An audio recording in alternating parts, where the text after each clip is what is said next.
देसाईगंज वडसा येथील डोंगर मेंढा या ठिकाणी बिबट्याचा धुमाकूळ सुरू आहे.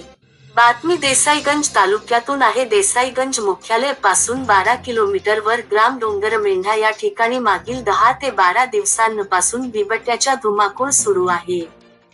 बातमी देसाईगंज तालुक्यातून येत आहे. देसाईगंज शंकरपूर लगत ग्राम डोंगरमेंढा या ठिकाणी मागील 10 ते 12 दिवसांपासून बिबट्याचा धुमाकूळ सुरू आहे. रोज रात्र च्या सुमारास बिबट डोंगरमेंढा गावी धुमाकूळ घालत आहे.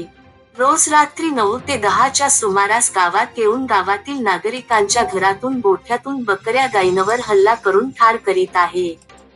डोंगरमेंढा गावातील कुत्रे आणि कोंबड्या सदर बिबट्याने फस्त केल्या आहेत. डोंगरमेंढा गावातील नागरिक सारी रात्र बिबट्याच्या दहशतीत जागून काढत आहेत. मागील 2 दिवस पूर्वी नेताजी कोहळे आणि विलास मेश्राम यांच्या गोठ्यातील 2 बोकळाला ठार केले आहे. एकूणच बिबट्याच्या दहशतीत डोंगरमेंढा गावातील नागरिक रात्र काढीत आहेत. सदर बिबट्याचा बंदोबस्त करण्याची मागणी डोंगरमेंढा वासियांतर्फे करण्यात येत आहे.